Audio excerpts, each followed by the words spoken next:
present to you the Urban League, National Council of Urban League, Guild NYP Town Hall. We're so excited to be with you this evening. I am Francine Allen Humphrey. I am the Advocacy Chair for the National Urban League, and I also serve as the Urban League Guild President of the Hampton Roads chapter. We're going to ask that, just a little housekeeping, that everyone mute yourself. But if you can't, we will mute you. If you are on an iPhone, um, please make sure that that is muted as well. And if you have any questions, we will save them and you will follow the instructions of our host. I would like to introduce to some of you, and some of you already have met Thomas, but Thomas, and I always mess up his last name, so I'm going to have him introduce himself. But he is my co-chair for the Advocacy Committee, and we're so excited to be with you all tonight. So Thomas, take it away.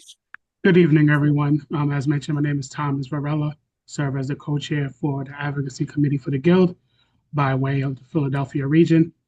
Previously served as the YP president in Philadelphia. And so we're looking forward to having a fruitful conversation this evening as we talk about the importance of advocacy in this moment. More importantly, making sure that we as Guild YP and the broader public are prepared for, in this moment, to amplify the work of the Urban League. As many of you all know, as we all should know, we do the work as volunteers on behalf of a legacy civil rights organization. And we really want to make sure that in this moment we double down and really make sure that we do our part to amplify all the great work that is happening across the country through our Urban League affiliates. In a moment where our community is feeling tons of pressure, frustrations in some instances, and then also being targeted with misinformation and others, we really want to make sure that the Urban League remains top of mind for everyone in the community so that the community recognizes and understands that the Urban League will continue to empower communities. And so at this moment, I want to have our president of the Guild, Angela Simmons-Smith, provide greetings. Great evening to you all. Thank you, Thomas. On behalf of the National Council of Urban League Guilds, I warmly welcome you to the Urban League Town Hall, proudly sponsored by both the National Council of Urban League Guilds and the National Urban League Young Professionals.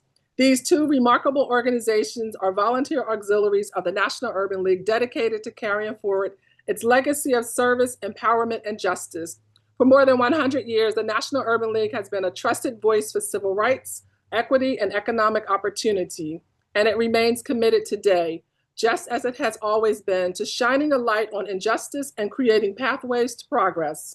As we build on the foundation set by the National Urban League, we must also uplift and protect the invaluable institutional knowledge we've inherited.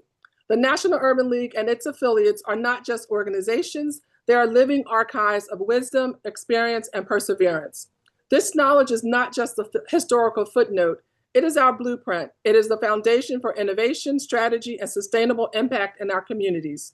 The National Council of Urban League has served as a beacon of this institutional knowledge for more than 80 years, continuing the legacy of its visionary founder, Molly Moon, a trailblazer who fiercely championed justice and equality. Her legacy lives in every community program, every advocacy initiative, and every volunteer who steps forward to serve. Molly Moon's enduring vision of service, advocacy, self-sufficiency, and impact continues to shape the work we do today. We gather today united by a shared purpose to confront the disparate changes impacting our communities and to mobilize for equity, justice, and progress. The National Council of Urban League Guild was born from a movement designed to empower, uplift, and demand change in a nation that was not built with everyone in mind. The movement remains alive today, and now more than ever, we must come together, one voice, one mission, one vision, freedom, equity, and equality for all, regardless of race, ethnicity, gender, or sexual orientation. We're living in a profound era of cultural awakening and social reckoning, echoing a time when Black writers, artists, musicians, and activists ignited a revolution that transcended barriers and helped lay the foundation for the civil rights movement. Today, we stand on that very foundation, inspired by it, strengthened by it, committed to continuing the fight for justice. We are not just advocates, We're activists, using our voices, our talents, and our platforms to challenge the status quo, to amplify the voices of the oppressed, and to demand the dignity and liberation that every human being deserves. The fight for justice has never been silent. It has been sung, danced, painted, written, marched, rapped, and shouted from the rooftops of our cities. We are a strong and resilient people who have overcome systemic racism, economic exclusion, disenfranchisement, and structural oppression. And despite today's political climate, which too often threatens to drag us backward, we persist, we resist, and we rise. We continue to work tirelessly for economic empowerment, equitable education, police reform, fair housing, healthcare access, and the advancement of social justice. This work is not new. It is a continuation of a legacy rooted in action and in truth. Social justice, equity, and fair housing are not theoretical concepts. They are tangible goals that require continued commitment. That's why it's imperative to preserve this legacy, document it, share it, and build upon it, so that future generations are equipped with the tools they need to continue this vital work. We must understand and support the policies that uplift Black and Brown communities, policies championed by the National Urban League and like-minded organizations across this country. In this era of disinformation and distraction, we must remain laser focused on what truly matters. The noise is designed to derail us, but we know our mission and we will not be moved. We all have a role to play, whether through advocacy, organizing, voting, education, or simply showing up. We must each do our part to ensure our rights are protected, our communities are empowered, and our future remains bright. We must do what is necessary to stay safe, stay informed, and stay engaged. Stand up for what is right, speak truth to power, push for policy that empowers rather than oppresses. Let's keep our eyes on the goal, transforming ideas into action and action into meaningful, lasting legislation. We are not spectators. We are trusted foot soldiers of the movement. And let's get to work. Great. Thank you very much, Angela, serving as president of our guild. And at this time, we're going to have Terrence Brown Jr., who will be providing remarks on behalf of the National Urban League Young Professionals. He serves as the Advocacy and Action Chair for the NULYP. Terrence. Thank you, Thomas, and good evening, everyone. As Brother Thomas said, my name is Terrence Brown. I'm the Advocacy and Action Chair for National Urban League Young Professionals. I've been in the movement for about 4 years now. Originally from Memphis, Tennessee, and I'm currently based here in Washington, D.C. For those of you who don't know, the National Urban League Young Professionals, of course, we're a nationwide network of young Black leaders committed to empowering our communities through service, advocacy, and professional development. Essentially, we're mobilizing the next generation of civil rights leaders and change makers. We have chapters across the country, and of course, we are auxiliary of the National Urban League, and we support the League's mission on economic empowerment, civil rights, and mobilizing the next generation to get out there, use their voice, and use their power. It's an honor to be here. Happy to be with you all, because at the end of the day, we're a family as a entire Urban League unit, and I'm looking forward to this town hall and this conversation that we're going to have.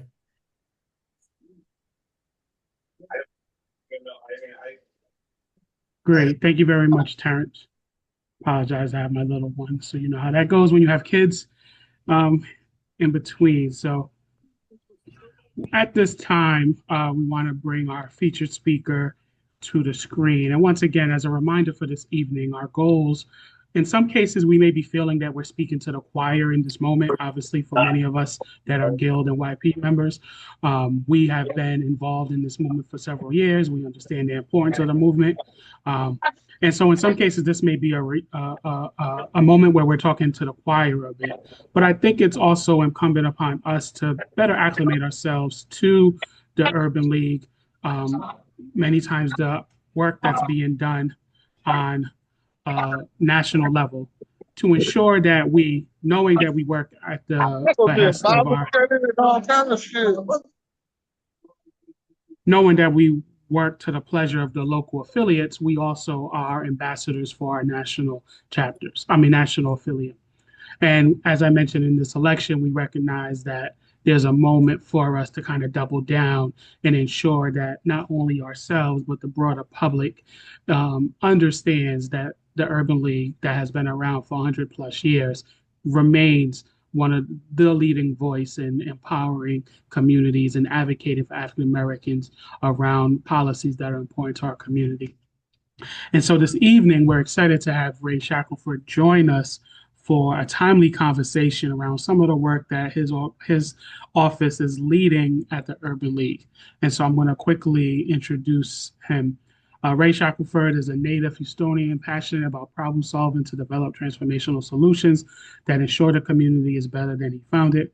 Professionally, he has accumulated diverse work experience spanning education, nonprofit, the private sector, working for corporations like Coca-Cola, Granger, and Southwest Airlines.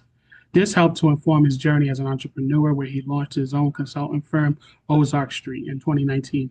His firm provides services related to community education, civic engagement, advocacy, social impact programs, public policy, and leadership training. Most recently, Ray took a role as Vice President of Equitable Justice for the National Urban League, the second oldest and largest civil rights organization in the country. He is a lifelong urban leaguer with more than 20 years in the organization. In his current role, he is responsible for managing Reclaim Your Vote, NUL's nonpartisan Get Out the Vote campaign, youth civic education, state and local advocacy campaigns for more than 92 Urban League affiliates. He is also responsible for portfolio areas that include gun violence prevention, political violence, hate-fueled violence, environmental justice, disaster resilience, and more.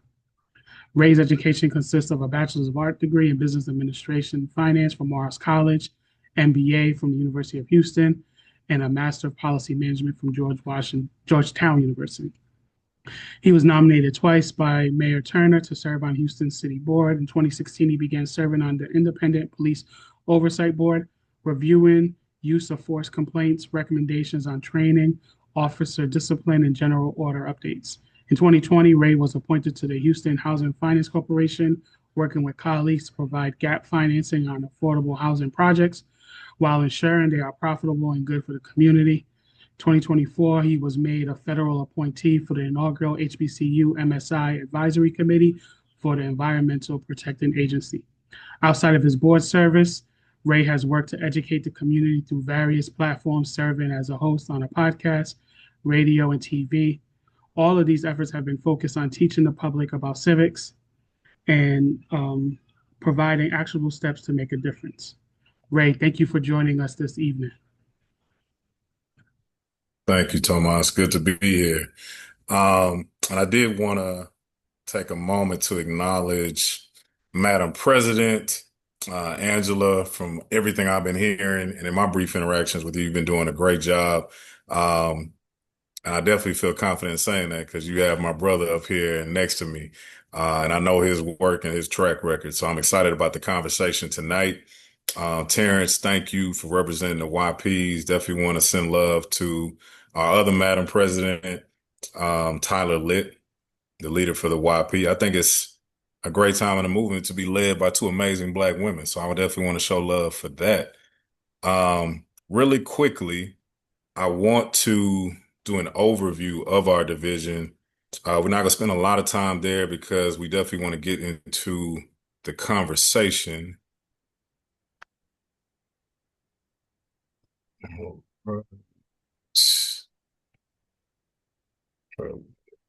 And as Ray is preparing his presentation, I would be remiss if I don't acknowledge a little bit of that 1911 love in terms of Kappa Alpha Psi and Omega Psi Phi represented for this presentation. So salute to that and all the Divine Nine members in the chat and also everyday citizens that do this work. Yes, a lot of 1911 love, root to the Qs. Definitely a lot of love for the Kappas.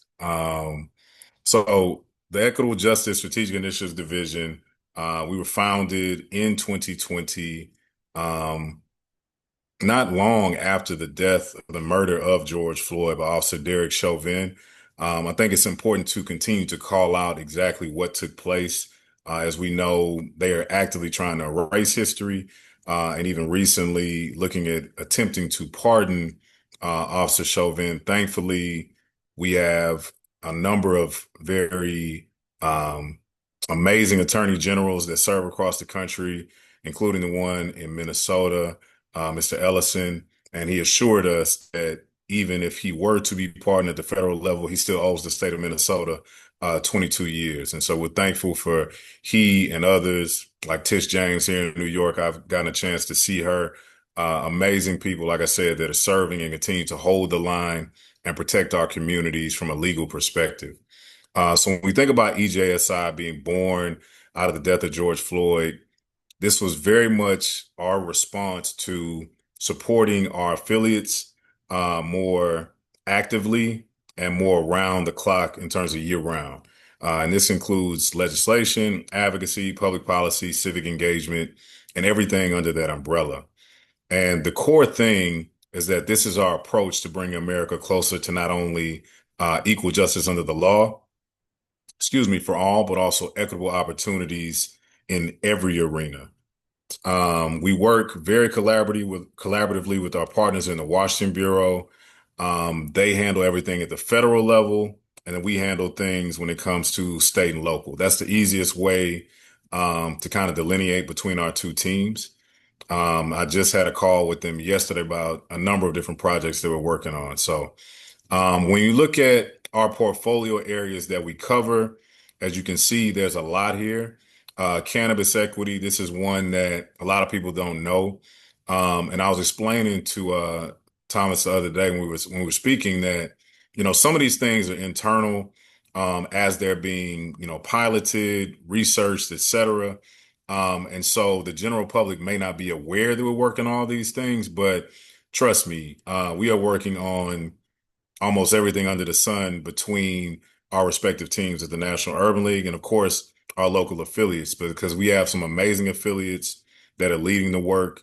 When we look at things like gun violence prevention, our affiliate in St. Louis, they are doing some groundbreaking things when it comes to the cure violence prevention, working with young people, credible messengers, and in some cases, even relocating young people to keep them safe so that they don't harm themselves or others when it comes to gun violence. We also work on extremism, political and hate-fueled violence. This is a part of our work under the Community Safety and Solidarity Coalition. So I work with our partners from the Anti-Defamation League, as well as in excess of 30 to 40 organizations that are focused on protecting our communities when it comes to hate crimes and extremism. We also do a lot under the umbrella of civic engagement and civics education. I know most people are familiar with the Reclaim Your Vote campaign. I came on last July, and that was my first, big thing that I was handed was to actually co-run that along with our senior vice president, Jerica Richardson, as well as one of our consultants, Jonay. And we did an amazing job. Obviously, it was not the outcome we needed for our communities, but that doesn't take away from the work that National Urban League, our affiliates, and many of you did. So I definitely don't want people be discouraged,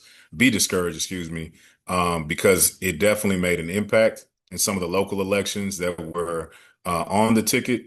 And that's something that we want to continue to drive home to people. We also are currently working on a curriculum for young people when it comes to civic education. We want to make sure that we are doubling down on that investment. And, just think about yourself. If you were as knowledgeable as you are now when it comes to these topics, as you were in middle school or high school, just think about how different of an impact or how much greater of an impact you could have made. We also have our Voting in Jails project. A lot of people don't realize that while you are in transit and have not actually been processed, you have the ability to still vote.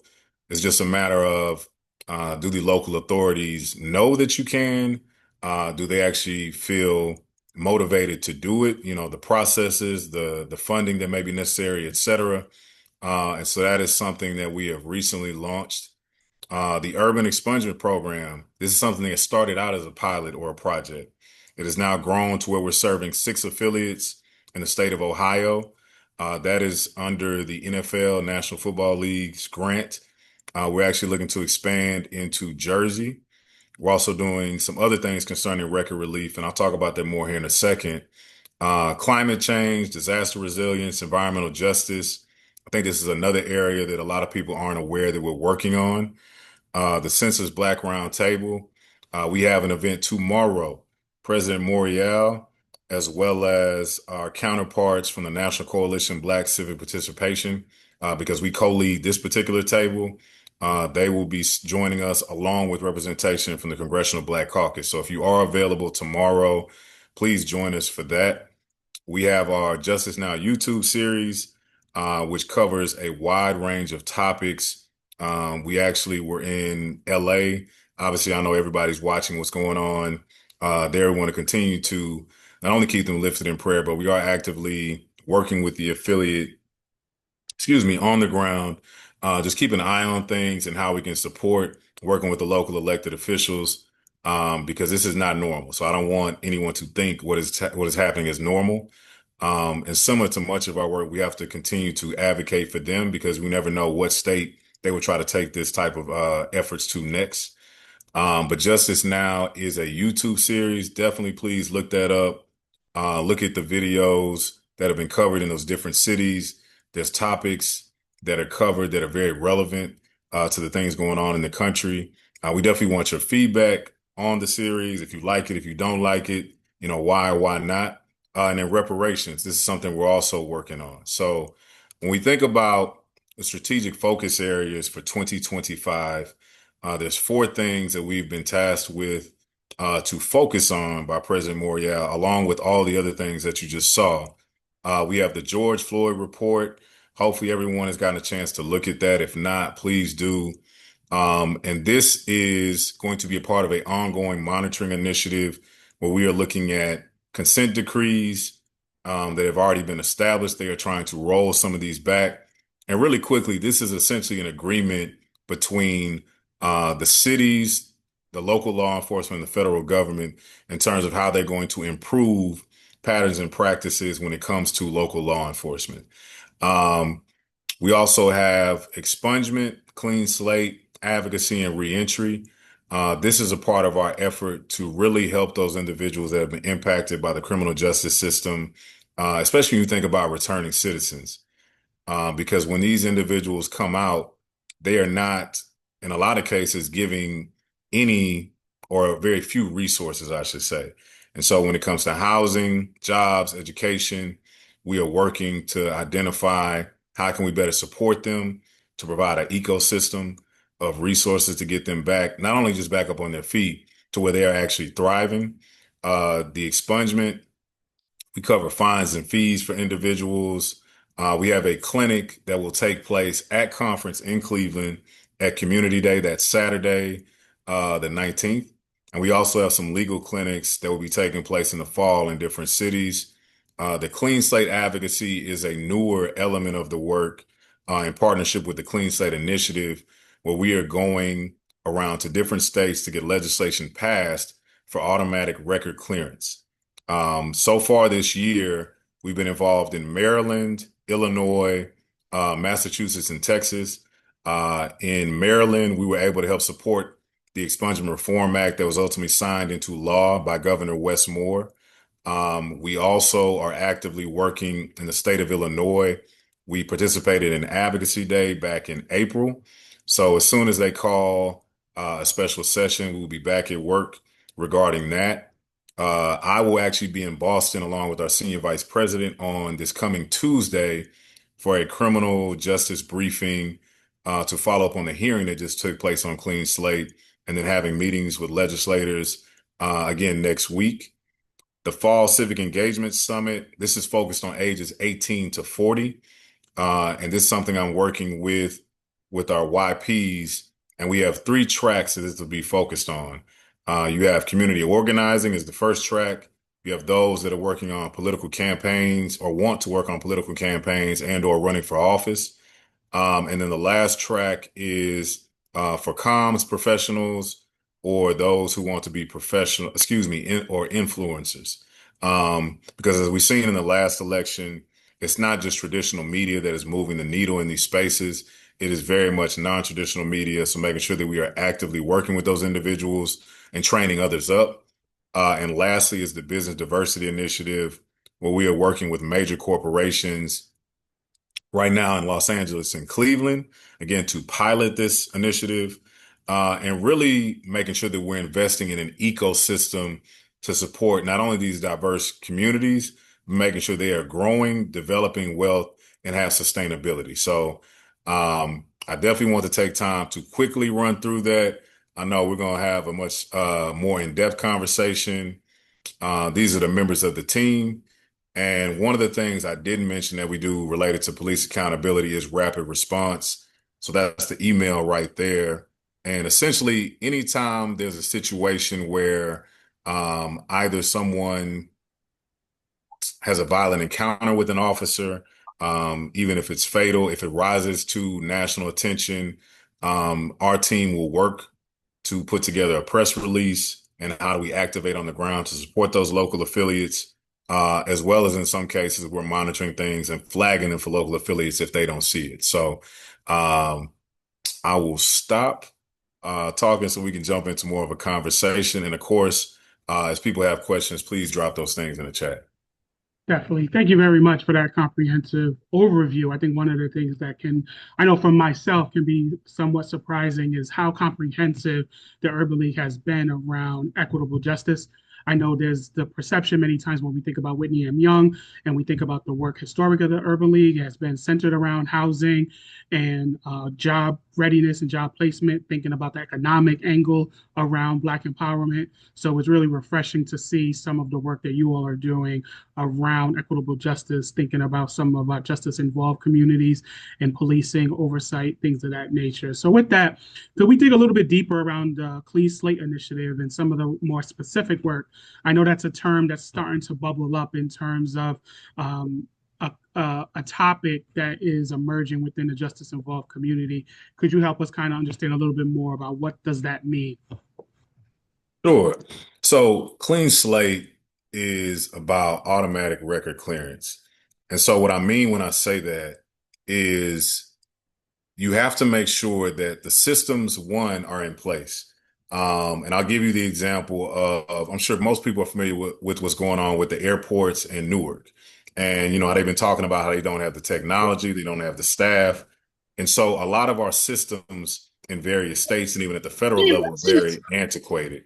And so we're looking at, you know, how can we work with these states, not only to change the law, but to bring the technology up to speed? Because let's say your record gets cleared in, you know, X county, but are all the different law enforcement agencies communicating to actually reflect that?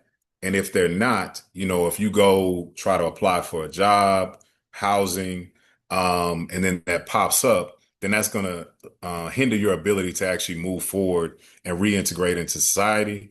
And we've seen too many times where brothers and sisters often turn back to what we would call survival crimes because they've been given no other alternative. And so that's a very brief way of trying to summarize what the clean slate is.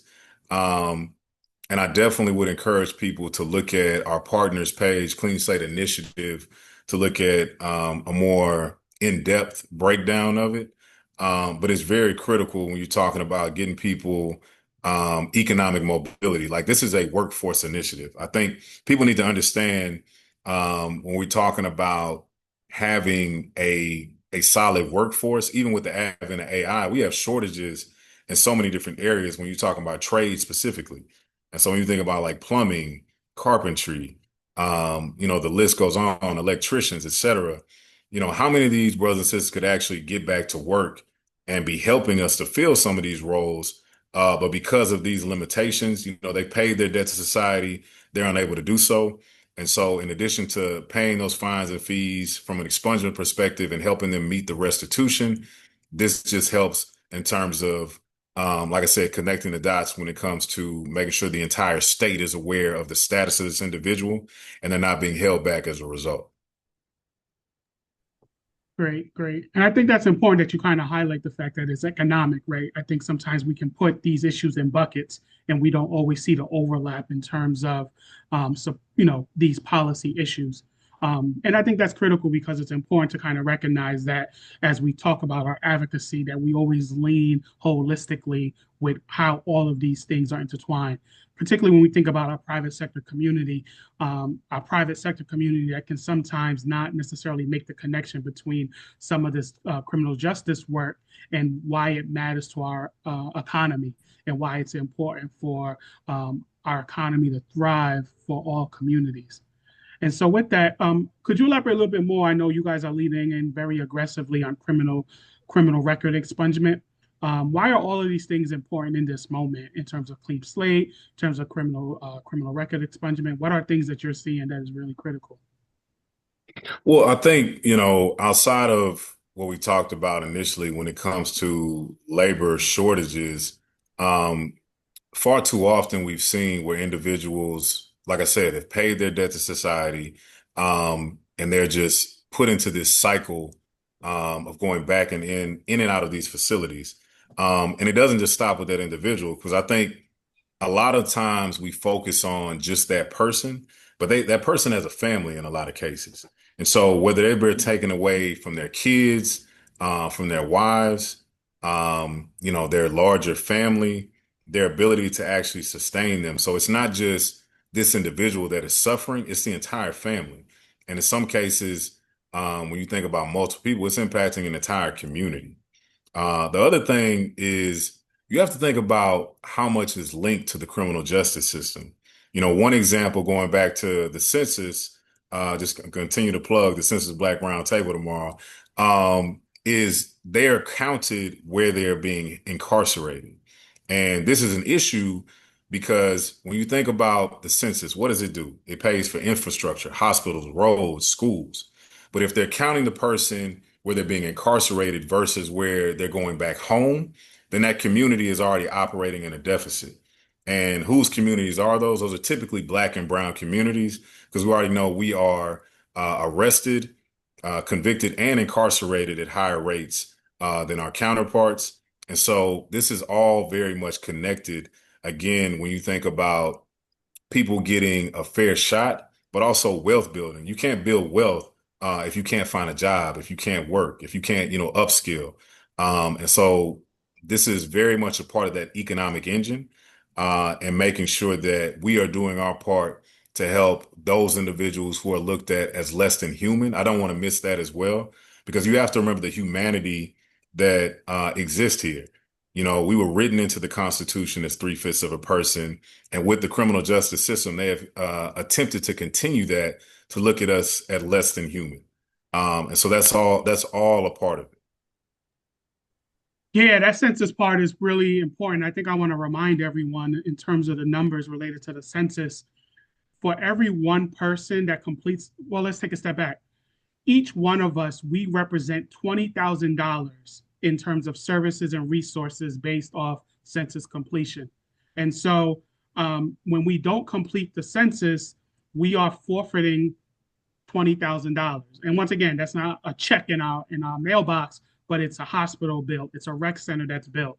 So let's think about, let's say we're in Philly, you have 500 individuals that go to jail and are impacted by the criminal justice system. That's 10 million that's not going of services that are not going to be coming into Philly. It's going to be going to a district that probably is not comprised of individuals that look like us.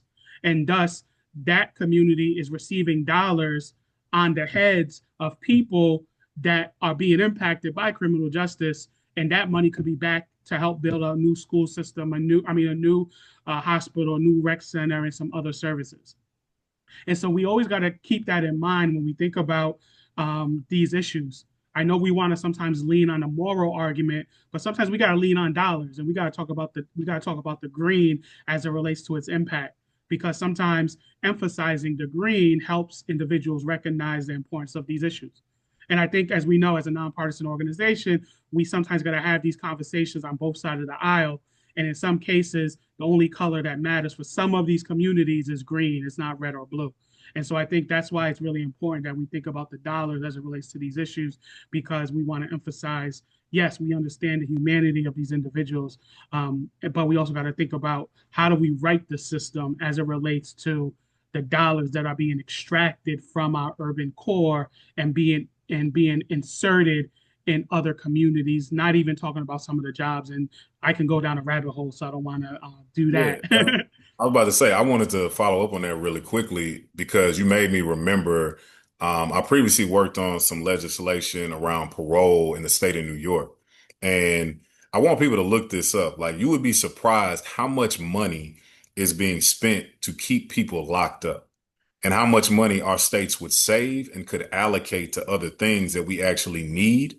Because there is so much data at this point that shows, once an individual, for example, one of the pieces of legislation we were working on in Texas, it was a second chance act. And this is for individuals that are incarcerated as a young person, but now they have served X amount of years and allowing them to be up to be considered for parole earlier, because the data shows that if you go in at this age and you served, 20 to 30 years, you are significantly less likely to commit a crime when you come out. The same thing once an individual commits a crime, we'll say middle age, and then now you're a senior citizen, it drops significantly in terms of the likelihood that they're going to commit a crime. And so you are literally keeping people locked up for almost a century in some cases, continuing to charge us as taxpayers millions and in some cases billions of dollars, depending on, in many cases, excuse me, billions of dollars in most of our states. They could be helping us in other ways when you think about healthcare, when you think about housing, education, et cetera. So the money could be better spent elsewhere for sure. Yeah, and I do want to correct. I see the question in the chat. I probably got a little too hype. It is 2,000 per person, and 20,000 is over 10 years. So that's why I referenced the 20,000. But it's $2,000 per person of services that when you complete the census. So thank you for catching that, and do want to apologize for that. So going into the next question, I think really what I wanted to think about is in a previous forum, I saw you talked a little bit about the importance of understanding the inside and outside strategy around advocacy. I know in this moment we see a lot of people in the community, whether it's on YouTube or folks that are just in this moment trying to say who's advocating on behalf, where's this Black agenda. Both of these parties are not really advocating for us. Organizations are not doing their part. They're not in the hood the way we need them to be. All of this narrative that in some cases, if we want to be honest, could be legit. And in some cases, it's hyperbole, it's Russian bots trying to amplify this issue. So not to necessarily go into that rabbit hole, but I think really it's really important for us to kind of internalize when you mention that, what does that mean for us as guild members, as YP members, if we're trying to really amplify the work of the affiliate? And what does that look like in terms of that inside outside strategy? Yeah, so the inside outside game, this was a conversation I had a few months back with Jeff Johnson for the MLK Memorial Foundation. And essentially, what it's speaking to is, even in this conversation tonight, I mentioned the fact that there are certain things that we're working on that are not necessarily put out for, public consumption. And even, when you and I were talking and we were preparing for this conversation, I mentioned to you that there are certain things that, President Morial may be doing or working on that the general public is not aware of. And that's, strategically, there's a reason for that. They don't, and I think everybody knows when I say they don't need to know everything that we're doing. Um, and my hope is that people understand, even from this brief overview tonight of all the portfolio areas that we're covering, again, we are doing everything we can, even going back to an old slogan that we have, to save our cities and save our communities when it comes to the National Urban League. Does that mean we're perfect? Absolutely not. By no means. But show me an organization that is. And so while I know sometimes our volunteers, especially like our YPs, can get frustrated about the pace of change or the lack thereof, or, they feel like we're not speaking out on certain issues, or, we can't speak out on everything. But trust me, we have our hands in almost everything in some form or fashion. It's just some things are more public than others for different reasons. Strategically, we may be focused on XYZ. Obviously, this current year under this administration, we have to have like a very different focus than we would have, under a different administration or in different circumstances. And so some of that is dictated by the environment, but our goal doesn't change. Our goal is to continue to put people in houses. Our goal is to continue to put people to work, continue to help people to build wealth. And even going back to what you mentioned about our, now deceased CEO, Whitney M. Young, we are still working with corporations, especially those that are willing to not only talk the talk, but walk the walk to make sure that our communities are getting what they need. And so what I would say is I implore our volunteers to work with our local affiliates to execute things in a similar manner, and give people grace. Don't always assume that they're not saying or working on something. There may be a reason that they're not being more out front with that issue at that time. You just don't know what the calculus is. um, but my hope is that people walk away from tonight feeling better and feeling more confident about the fact that the National Urban League and our affiliates across the country are continuing to fight for you. And trust me, we're not going to stop. I've said this multiple times. Mark came into the year saying he was ready for a fight, and we have been doing just that, and we will continue to do so. Yeah, no, I think that's really important, right? Because we know that some organizations are doing the policy front, right? The Urban League, as we know, Mark Morrell always talks about the fact that we're thinking do tank. And so we need the folks that are on the ground, that are communicating with the general public, just like we need organizations like the Urban League that are in Capitol Hill, that are in our state capitals, that are bringing the policy to those legislators. And then it's our job as volunteers to bring policy to the people. And so what would you say, especially from your years of experience as in YP and now being in this leadership role within the national affiliate, what do you feel are our marching orders as volunteers? Once again, I think one of the impetus for this workshop today is to really, to a certain extent, push back against that narrative that organizations like the Urban League are not doing right by our community, that organizations like the Urban League don't have a pulse of our community in the moment, and in some cases, don't believe that we are speaking on behalf of community. How can we be better equipped that as everyday citizens, we can do our job to amplify so that when we're at brunch, we can talk about equitable justice over mimosas. While we're at a day party, we can talk about economic empowerment while we're exchanging business cards, right? Because as we know, as Guild and YP members, we don't do this work in silos. We can kind of talk and chew gum. We can bag a number and still talk about policy. So what do you feel are our marching orders that you would want us to make sure that we have in our pocket? No, I'd say that, for me, especially as you mentioned, coming up through the Urban League movement and, my time as a volunteer, as a YP, one thing, because I also worked for the local affiliate, if you don't know what your affiliate does, please take time to do that.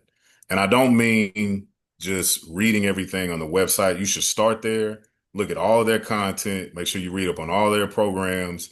But also, when you do that, identify an area or two that you're interested in and start to think about, how can I help my affiliate with this?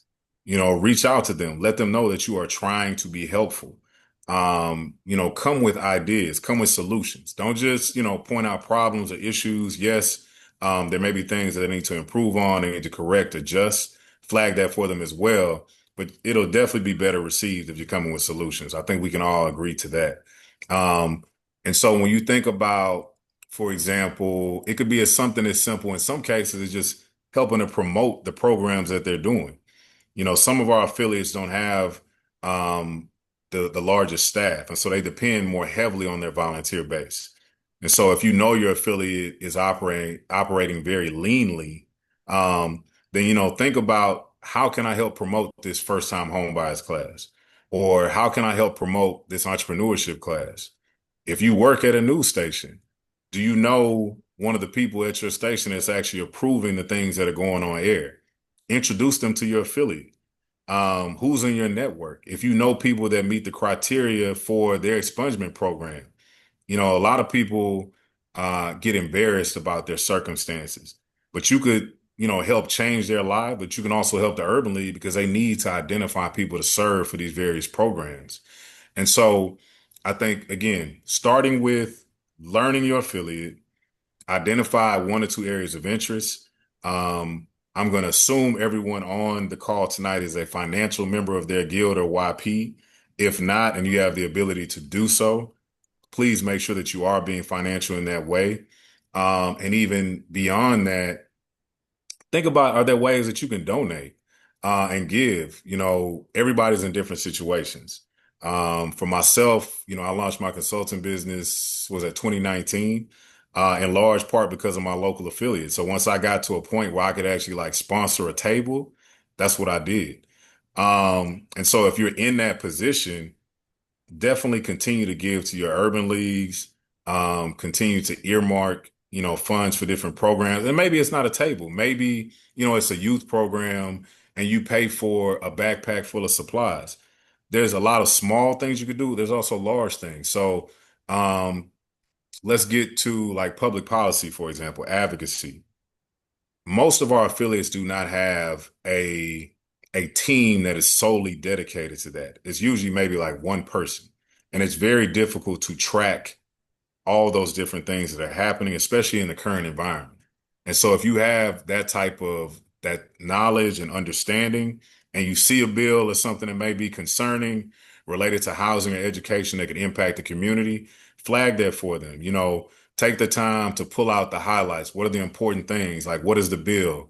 Did it pass the House? How many votes did it get? Who voted for it? Who's in opposition of it? And I'm starting to get, much more detailed. Everybody has a different skill set, but I think the point I really want to drive home is there's a way for everyone to get involved, but you just have to start with educating yourself about your affiliate, the needs they have, but also everybody on here is a member of your respective community. So you have some knowledge of what your community needs and you're on the ground. And so make your affiliate aware of those things as well, because you shouldn't assume that they're aware of everything. Because again, most of the time their staffs are very lean, and it's hard to just capture everything that's going on in these cities depending on the size and structure.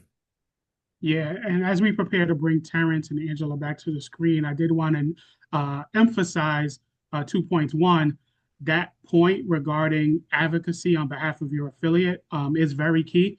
I know advocacy can be pretty tricky because we have to be nonpartisan, but I know from my experience as a YP president, before I became president, I know our affiliate leveraged our YP advocacy work as part of their programmatic outcome.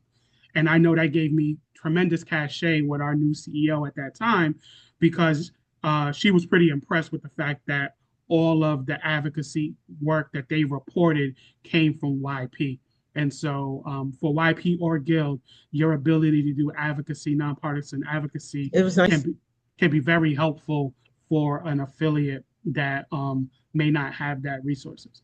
And also, too, I just want to also flag for YP and Guild, that in this moment, in terms of Facebook and Instagram and TikTok being very important in terms of how people get information, something very small that you all can do is you guys should be liking the pages of your affiliate, not just their Facebook page, not their just Instagram page, but their YouTube page, right? One of the things we have to remember in this environment, YouTube is growing more and more. And we know a lot of misinformation is being amplified on YouTube. And so it's important on us to increase the subscriber list of our affiliate pages, because we need them to, like, as you can imagine, how do we hijack the algorithms? If our affiliate pages have more followers, then their content gets promoted more. That means more people are watching trusted information. We don't want to necessarily, we could go into a rabbit hole onto all the people that got all these followers and the content that they're just spewing, and it becomes this feedback loop. So I would really encourage you. I know it can feel a bit annoying to have to do that, but in this moment where we know our community is being targeted by misinformation online, we have to push back in small ways. And something simple as following the pages of of our affiliates can be helpful. And I would also encourage you to follow the pages of the elected officials that represent you on a local, state, and federal level so that you can be in tune with what's happening and you can push back when they are not doing well. And so I think it's important to know that information. And so, in closing, before we go into questions, Ray, if you could just kind of um, let folks know how can people stay in touch with you. Sure. And real quick, I did want to follow up on what you said about, speaking out on issues and the fact that we are nonpartisan. There may be instances where there's something that you can speak on at a city council meeting, at a county commissioners meeting, that has to be framed differently by your local affiliate. And so in your individual capacity, not wearing Urban League apparel, you are a member of your city, your county, etc. So you can go up there and hold them accountable as you see fit, because you are paying taxes. So do not be afraid. But when it comes to connecting with me on social media, the best ways to get a hold of me, even though I'm on, pretty much all the major ones, is probably through LinkedIn or Instagram. And then obviously my email with the National Urban League, rshackleford@nul.org. Or you can just email equitablejustice@nul.org. And then depending on what it's about, we can direct you, whether it's me, if it's an area I cover, or someone else on the team. And so, yeah, I hope people, again, walk away tonight feeling more informed and excited to get to work because we need you. And so, with that, we have some questions in the chat that I want to uplift. So, I see Carlos, apologize if I pronounce your name, is Carlos Maddox said, how does the National Urban League envision building sustained connections with incarcerated youth? And what are some educational initiatives that are in place that helps to support their successful reintegration in the community? Ray, are you aware of like what you've seen being done around that? Yeah, I'd say from a national perspective, we haven't gotten there yet, in terms of focusing on incarcerated youth specifically. Now, some of the things that we work on do benefit them when it comes to expungement, clean slate, and reentry, but it's not focused on youth specifically. Um, I will say that, our division turns 5 this year, so we are still new. But trust me, we will get to it at some point. From an education perspective, I would say that this curriculum we're developing will be focused on young people specifically. We are going to have a segment for elementary school, a segment for middle school, as well as high school. So I'm working on that actively to make sure that we are capturing the full gambit of those young people to make sure that they are educated and understand their own power and their rights. Great, great. Another question I see in the chat, apologize, Shiera Robinson asked, writing from the subject of advocacy, the 5-point strategy and the organization bylaws, what do you all think about those in the education industry, like school districts, teachers, counselors, looking into services and resources for students with physical or developmental um, concerns like autism and others during the spring, summer, winter break? I think one of the things that I am seeing is that there are opportunities where more outside entities can kind of hopefully fill in the gap. I think in this current climate, unfortunately, we're seeing um, federal government feeling more, having more of a desire to privatize public goods and public resources. We know in Project 2025 they're looking to reduce services that are supporting that can support public education and things that are designed to be a public good. So it does require in this movement, unfortunately or fortunately, depending upon how you view it, private sector solutions or private solutions unless we can advocate for public solutions. So I would definitely, I know from my end and from what I've seen, being able to fill in the gap For instance, we saw in Florida when Governor Ron DeSantis is removing African American history, you saw churches lean in and try to teach African American history to kind of fill in the gap. And so I do know issues like autism are very specific and is not something that can just be tackled lightly. But I do think there's opportunities for those that specialize in those areas to try to fill in the gap to be able to get those contracts and opportunities that we may have assumed would have been a public good as it relates to education, that they can be filled in from the private side. Yeah, I would just add, because to your point, unfortunately, in some states, the rights of our, disabled brothers and sisters are being impacted first. And so I'll give you an example that I worked on with our Houston affiliate, was the lawsuit that we're still actively involved in concerning Senate Bill 1, which is essentially the state's attempt to roll back a lot of the things that allowed us to have, record numbers in terms of the voter turnout in 2020 in the Black community, in the Latino community, in the disabled community, those that are, labor, pretty much everybody. And so we are a part of that lawsuit, along with an organization. The name escapes me at this moment, but they are literally entirely focused on that. So we are continuing to partner with them, work with them on many of these pieces of legislation. So we have not forgotten about them. Jerica is very aware of that and sensitive to it as well. So we make sure to include them in all these conversations as we're working on these bills and looking for additional resources. But again, there's not anything specifically dedicated at this time within our division to that community. Great, great. Thank you. Seeing that we're kind of coming up on time, we want to be respectful for everyone's time this evening. I know for those on the East Coast, it's getting a little bit late. Want to once again, Ray, thank you very much for participating in this town hall, giving us as volunteers and the broader public an opportunity to better understand the work that you all are doing in the affiliate, I mean, in the national affiliate as it relates to criminal justice, clean slate initiatives, expungement, et cetera, et cetera. We look forward to continuing to amplify this work in Cleveland and also locally. Want to thank Angela, if you have any closing remarks, and Terrence, do you have any closing remarks? We'll go with Angela first. Thanks, Thomas. Thank you, Ray. Very good information. Thank you for taking the time to speak with us tonight.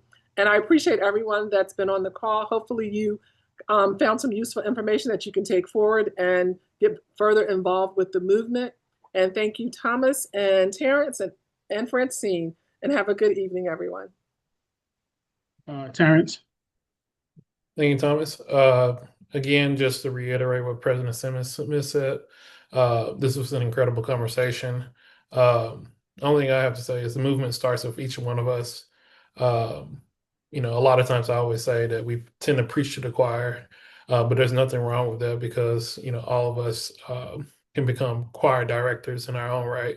So let's continue to do the work, build coalitions, build power within our communities. We have a big fight ahead of us, but we stand on the shoulders of giants, and together we'll overcome. And so to that point, in terms of speaking to the choir, as an educator, I have to give you one homework assignment.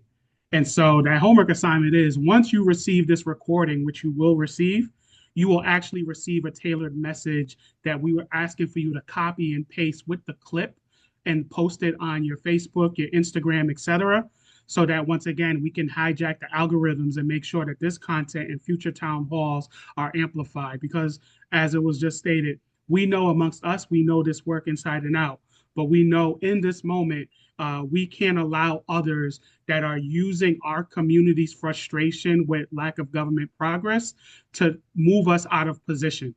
We know that there are people in the community right now and people online that are acting like they know what's policy needs are important to our community. And for me, I know I'm speaking personally. I take personal offense when I see people try to move us out of our position and try to say that they know what our policy needs are. And so it's really important on all of us that we lean in this moment, regardless of how you may think about you vote politically. There's a difference between advocating for our community, regardless of where you stand on the policy aisle, than folks that are literally targeting our community with misinformation and disinformation, hijacking our frustration, not to convince us to vote, but to convince us to stay home, while at the same time they're inserting themselves in government. And so, once again, nonpartisan in nature, but when we think about Project 2025, that's a perfect example of how a nonprofit organization has leaned into policy and leaned into government, and we must do the same. And so, with that, I want to thank you all, everyone. We look forward to engaging with you all and look forward to more of this work in the future. Take care.